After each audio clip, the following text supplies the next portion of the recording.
तेरे दर पे सर झुकाने आ गए,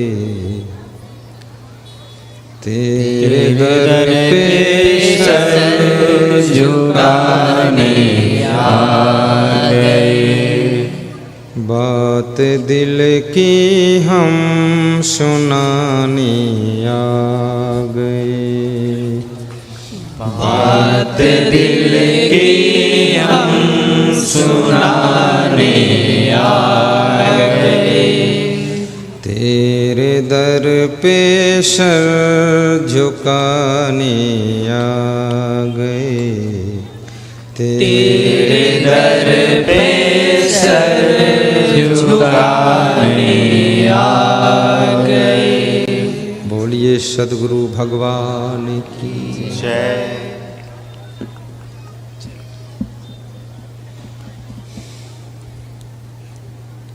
सद्गुरु कबीर साहिब का नाम आपने सुना। कभी कभी जीवन में उनके ज्ञान को भी श्रवण करने का अवसर प्राप्त हुआ है। तुलसीदास का नाम रामचरितमानस के कारण जगत प्रसिद्ध है।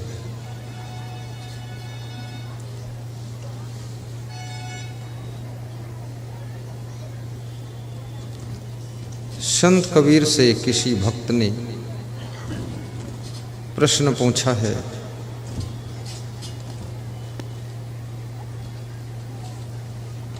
मन क्या है और माया क्या है, और ये माया कहाँ निवास करती है। जो लोग माया के गुलाम हो जाते हैं उनकी पहचान क्या होती है। जो लोग माया को जीत लेते हैं उनको कैसे पहचाना जा सकता है, और माया का असली रूप क्या है। क्या धन माया है? यदि धन माया है तो भगवान का मंदिर भी तो धन से बनता है, तो भगवान भी तो माया में ही बैठे। यदि धन माया है तो गुरुदेव के चरणों में भी तो धन चढ़ाया जाता है। गुरुदेव को तो माया से दूर रहना चाहिए, कि माया उनको क्यों देते हो। क्या स्त्री माया है? यदि स्त्री माया है तो ये पुरुष फिर कौन है? ये तो माया का पति है। और स्त्री यदि माया है तो स्त्री बड़े बड़े ऋषि मुनि साधु संतों को जन्म कैसे देती है? क्योंकि माया का तो कार्य है केवल भटकाना, माया का कार्य है केवल अटकाना, माया का कार्य है तुमको जगत में भुलाना, माया का कार्य है तुमको विचलित करना। लेकिन हर माँ अपने बच्चे को तो अच्छे संस्कार देती है। हर नारी अपने घर को संभालती है, और यही वो नारियां हैं जिन्होंने स्वामी विवेकानंद को भी जन्म दिया था, जिन्होंने कौशल्या बन करके भगवान श्री राम को भी जन्म दिया था, और जिन्होंने देवकी बन करके कृष्ण भगवान को जन्म दे दिया था, और जिन नारियों ने सुनैना का रूप धारण करके मां सीता का जन्म दिया था। तो कैसे कहा जाए कि ये नारी माया है? क्या ये सामान माया है? गाड़ी घोड़ा माया है, तो गाड़ी घोड़ा में तो सभी बैठते हैं। गुरुदेव भी गाड़ी में बैठते हैं, तो माया में क्यों बैठे फिर? क्या ये भोजन माया है? भोजन तो सबको खाना पड़ता है।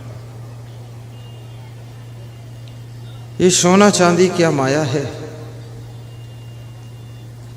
सोने के मंदिर तो भगवान के मंदिर होते हैं। कृष्ण भगवान की द्वारिका सोने की थी। सोना चांदी अगर माया होता तो कृष्ण जैसे भगवान माया का मंदिर क्यों बनाते? तो माया है क्या? साथ में कबीर से ये भी पूछा गया कि मन क्या है? हर आदमी कहता है हम मन से बहुत परेशान हैं।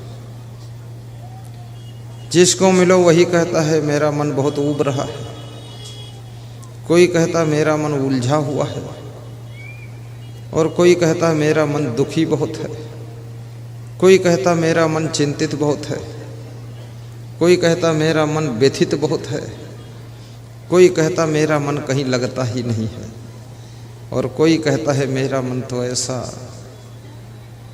अट्रैक्शन हो गया कुछ पूछो मत, बस में होता ही नहीं है। ये मन है क्या? ज़्यादातर लोग मन को गालियां देते हैं, और कितने लोगों ने मन को पागल भी कहा है कि मन बहुत पागल है। कुछ लोग कहते हैं मन बड़ा चंचल है। कुछ लोग कहते हैं मन को बस में करना तो असंभव है। और कितने लोग कहते हैं मन की तो बात ही मत करो। मन में नाना प्रकार के विचार उठ रहे हैं।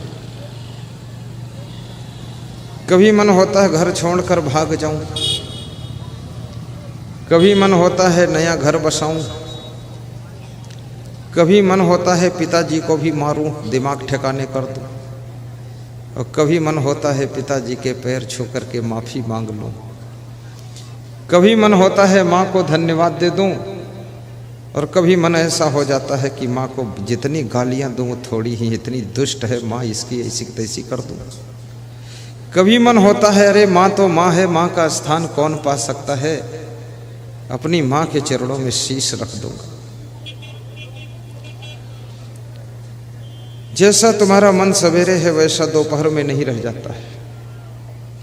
जैसा मन दोपहर में है वैसा शाम को नहीं रह जाता है, और शाम को जैसा मन है वैसा रात में नहीं रह जाता है। आधी रात को जैसा मन है ऐसा सवेरे नहीं रह जाता है। क्षण क्षण परिवर्तन होता रहता है। कभी तुम्हारा मन सोचता है सबको मैं खूब प्रेम करूंगा, किसी से गुस्सा नहीं करूंगा। दूसरे दिन तुम्हारा मन सोचता है किसी को छोड़ूंगा नहीं, सबको ठोक कर सही कर दूंगा। कभी तुम्हारा मन कहता है अरे जिंदगी में कहाँ तक मेहनत करूंगा, अब आराम करूंगा।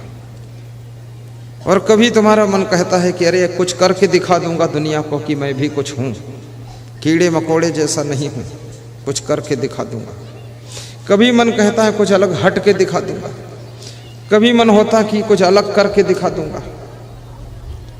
और कभी मन होता है साधु संत बन जाओ, झंझट से छुट्टी मिल जाए, शादी वादी के चक्कर में मत पड़ो, सब लफड़ा है, खाम खा पत्नी पतना, कुछ शांति नहीं इसमें है। कहाँ लिए लिए घूमोगे, राम डोल ताजिया। ये पत्नी के चक्कर में पड़ गए तो फालतू पिस जाओगे। बिल्कुल दुई पाटन के बीच में साबुत बचा न कोई, निकलो बाहर, भागो यहाँ से। कभी मन कहता है अरे साधु वाधु नहीं बनूंगा, शादी करूंगा, कोई अच्छा पति ढूंढूंगा, कोई अच्छी पत्नी ढूंढूंगा। सभी तो अच्छा ही ढूंढ रहे हैं, तो बुरा कौन लेगा। सबको अच्छी पत्नी चाहिए, अच्छा पति चाहिए, तो जो कम अच्छे हैं वो किसके हिस्से में जाएंगे।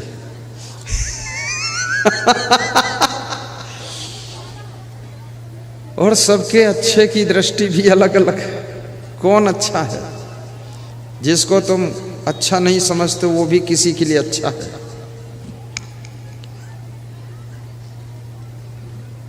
और अच्छाई देखने का अंदाज भी अलग अलग है। कभी तुम देखते हो शरीर अच्छा है वही अच्छा है, कभी देखते हो इसका चेहरा अच्छा वही अच्छा है, कभी तुम देखते हो अरे नहीं इसके बाल अच्छे हैं यही अच्छा है, कभी तुम देखते हो अरे ये कपड़े अच्छे पहनता है यही अच्छा है, कभी तुम ये कुछ भी नहीं देखते, तुम देखते हो कि ये बहुत अच्छा काम करते हैं यही अच्छा है। और याद रखना अच्छे की परिभाषा भी सबकी बिलग बिलग होती है। ई मन चंचल ई मन चोर। कभी घर छोड़ करके तुम साधु बन जाते हो, फिर साधु महाराज को छोड़ करके फिर घर बसाते हो, और फिर 2 4 10 साल ठोकरें खाकर फिर परिवार छोड़कर फिर साधु जैसे कपड़े लपेट कर घूमते हो। न घर के रहे न घाट के, धोबी की कुत्ता हाटों हाट के। कभी मन होता है एक पत्नी में क्या है, 2 लाऊं तो ठीक है, एक घर संभालेगी दूसरी हमको संभालेगी। कभी सोचते हो कि राजा दशरथ ने 3 पत्नियां लाकर कमाल करके दिखा दिया, बिना मौत मर कर दिखा दिया, तड़फ तड़फ कर दिखा दिया, तो मैं भी 3 लाऊंगा, दशरथ की तरह मरूंगा। मुझे भी कई मिलना चाहिए, पटक पटक कर मारे तब खुशी होगी।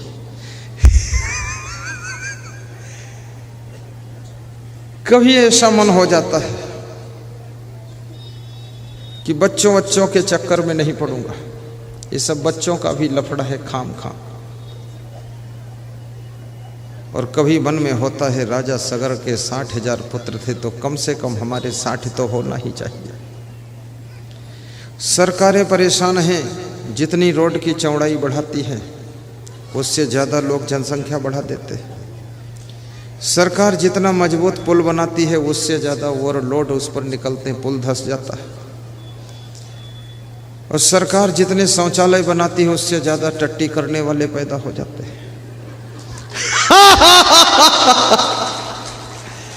सरकार को भी फेल कर दिया हिंदुस्तान की जनता ने। और हमारे देश की सरकारें भी बहुत अच्छी हैं, मज़ेदार है। तुम्हारे खाना से लेकर दवा खाना तक, दवा खाना से लेकर पाखाना तक, और पाखाना से लेकर मरना तक सब इंतजाम सरकार करती है। तीर्थ यात्रा भी सरकार कराती है कि तीर्थ में जाओ, गंगा नहाओ, जमुना नहाओ, चारों धाम देख लो, उधर ही तर जाओ उधर ही मर जाओ, लौट कर मत आओ हिंदुस्तान में दुष्टों, तीर्थ में जाओ उधर ही खत्म हो जाओ। सरकार तीर्थ नहाने भेजती, किराया भाड़ा देती है। लेकिन सरकार कोई काम करती है तो व्यर्थ में नहीं करती, अपने स्वार्थ में करती है। सरकार राशन का प्रबंध भी करती है, खाने पीने का प्रबंध करती है, स्कूलों में खाने पीने का प्रबंध।